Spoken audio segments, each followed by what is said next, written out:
This UAP issue may be the greatest issue of our time, and it's being hid from you. And so, again, my concern, whether this technology emanates from us or otherworldly, that we know that we possess it. And where's the accountability? Where are the stopgaps? What are the guarantees that if this were to fall in enemy hands, that it isn't immediately weaponized against us? And I'll say this, it is clear from my experience and what I've seen that there is something out there. The question is it ours? Is it someone else's? Or is it otherworldly? In short, it's not a track record that instills trust. So Congress has tried in recent years to lift the veil and find out if information about UAPs is being withheld, not only from the American public, but also from their elected representatives in Congress. And we've studied more of space than we had of our own oceans. And so are there any accounts of UAPs emerging from or submerging into our water, which could indicate a base or presence beneath the ocean's surface? I don't know about a base, but as I mentioned, I had a different source entirely describe this pretty extraordinary footage that exists of orbs, of an orb coming out of the ocean and being met by another orb. I have other sources that have told me, that have shared a significant amount of information, but they're not comfortable with me sharing it at this point. Okay, are there any technological capabilities observed in these oceanic UAPs that seem to defy our current understanding of physics or our engineering capabilities? It seems like they all do. There's still some questions that we need answers to, and we will not relent until we get those to the American people. Thank you all. In our obsession with antagonisms of the moment, we often forget how much unites all the members of humanity. I occasionally think how quickly our differences worldwide would vanish if we were facing an alien threat from outside this world. And yet, I ask you, is not an alien force already among us? I couldn't help at one point in my discussions privately with General Secretary Gorbachev, when you stop to think that we're all God's children, wherever we may live in the world, I couldn't help but say to him, just think how easy his task and mine might be in these meetings that we held if suddenly there was a threat to this world from some other species, from another planet, outside in the universe. You are not alone. You are not alone. No. We are not. Say your stop.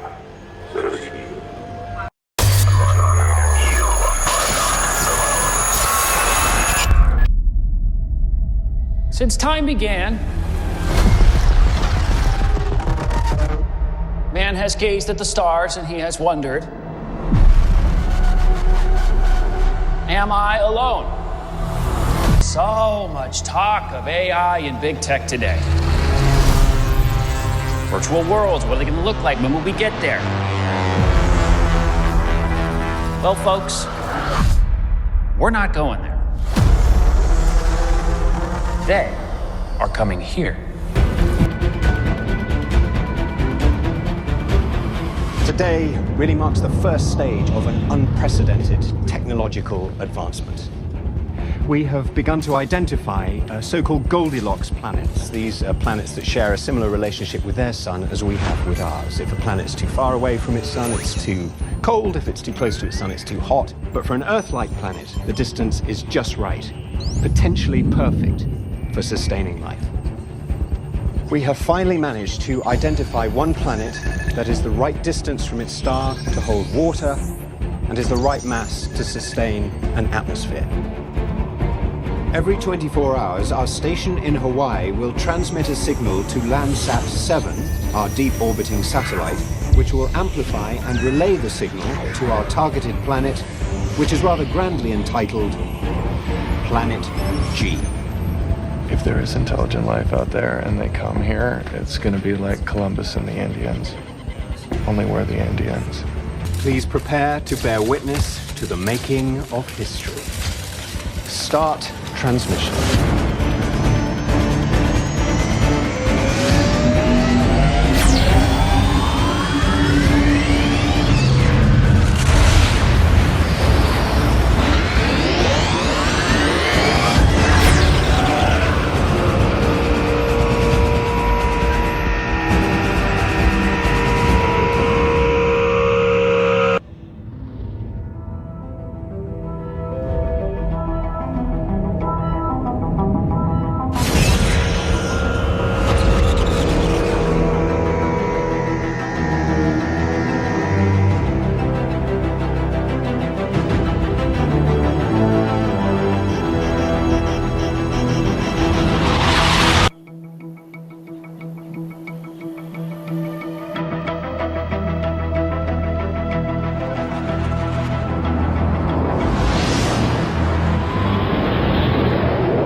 Oumuamua is the first visitor from interstellar space that we have ever confirmed moved through our solar system. It is trivial to learn whether it belongs here or comes from elsewhere. You measure how fast it's going, and you say, at that speed, it is too fast for it to orbit the sun. What are you going to do about that? And we know how to calculate trajectories. We know Newton's laws of gravity. So the question becomes, when did it get altered and how did it get altered? Correct. Or is this somebody altering it consciously on board? Because its trajectory around the sun was not following Newton's laws, that meant something was affecting its trajectory. And some hypothesized maybe it's an intelligent craft. If there's not actual aliens on it, maybe there are navigational tools on it that go into autopilot as they near a star. Michio Kaku just confirmed some change how we see the universe forever. A strange object from another star system shot through our solar system, accelerated without fuel, showed no heat, and moved with terrifying precision. New data from 2025 finally explains what it was doing, and the truth is not just bizarre, it's deeply unsettling. This wasn't a comet, it wasn't an asteroid. According to Kaku and top physicists, this might have been an alien surveillance device, and it might not be the only one. The object that shouldn't exist. Back in 2017, astronomers spotted something strange. It came without warning, zipping through our solar system on a hyperbolic path, meaning it wasn't just orbiting the sun like the planets or comets usually do. This thing came from somewhere else entirely and was headed back out just as fast. They named it Oumuamua, which means a messenger from afar arriving first in Hawaiian.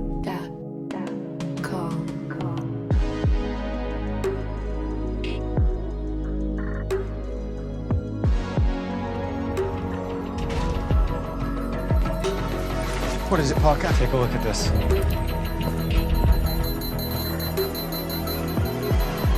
Nice one.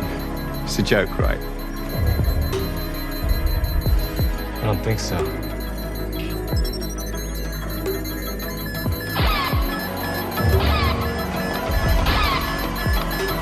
Oh my God.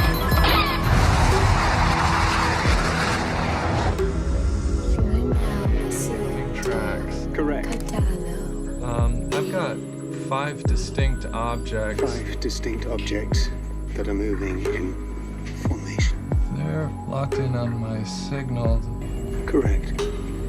Maybe we should call NASA. NASA have called us. They're on the phone right now. Good morning, Mr. Zapata. NASA?